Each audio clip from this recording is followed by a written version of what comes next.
All right, welcome to Buck Don't Know Shit. Car starts, turn the key and it turns on, like no problem. Like, it's amazing. So, very happy about that.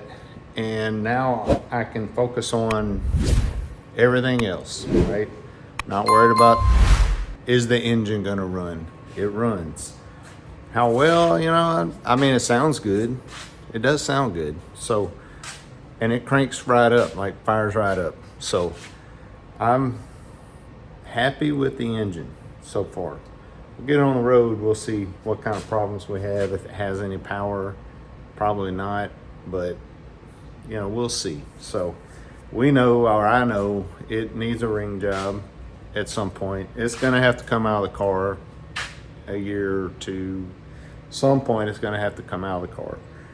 I know that, but it is sounding really nice right now and fires right up when you turn the key. So even from cold start, it's just like boom, and it's gone.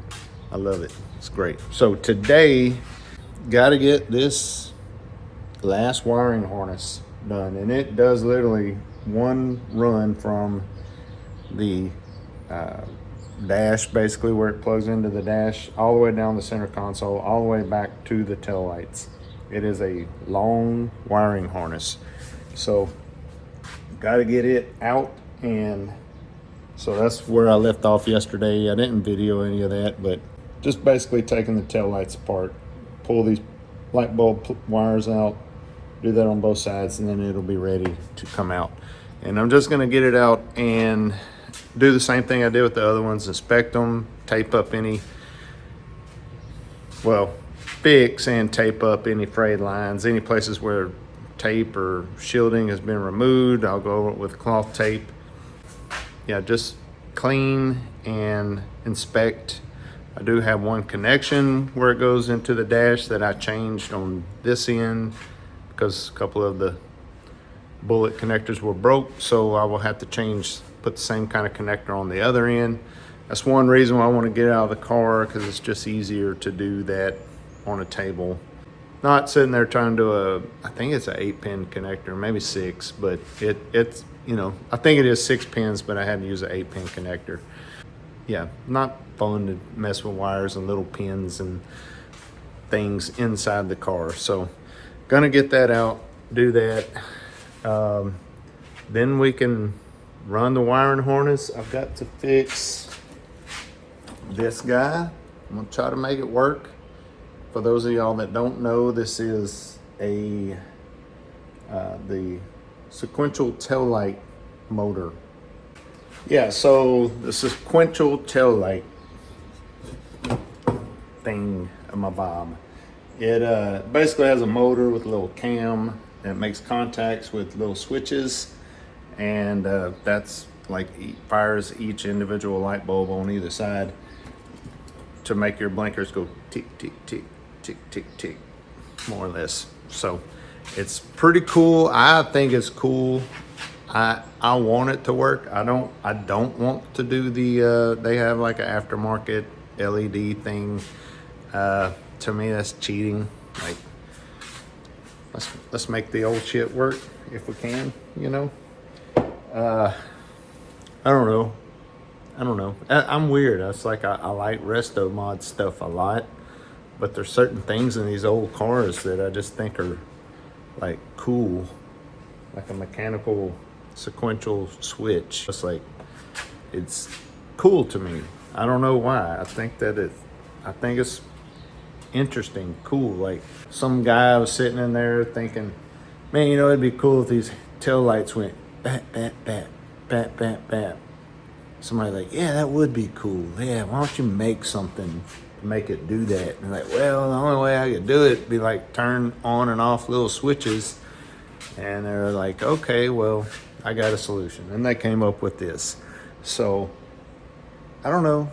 This seems way cooler than, here's some fancy electronics and microprocessors, and, I'm just going to write a program and make it do this. That's not cool. I don't know. I don't like that.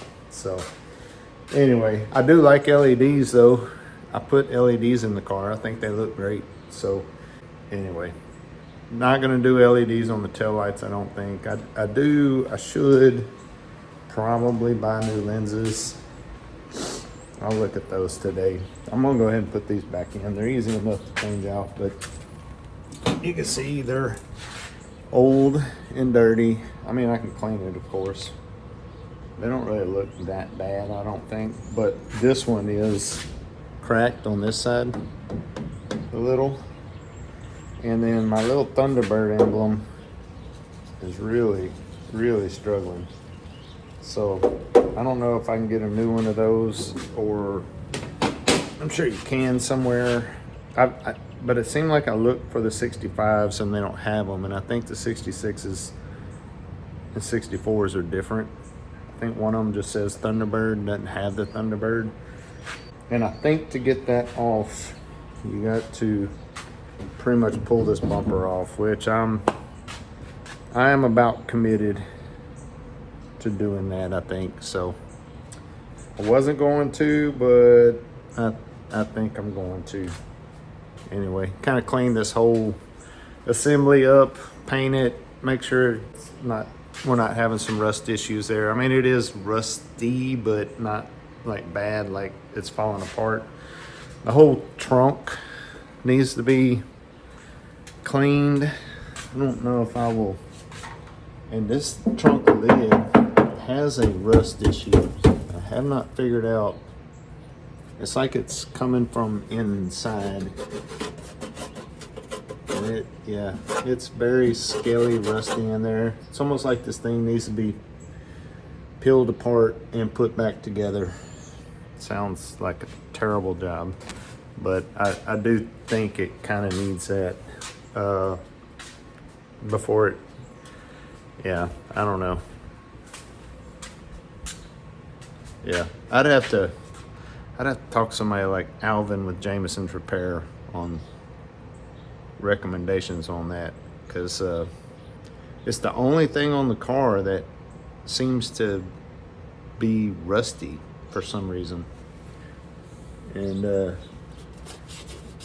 I sprayed some rust converter on it and stuff.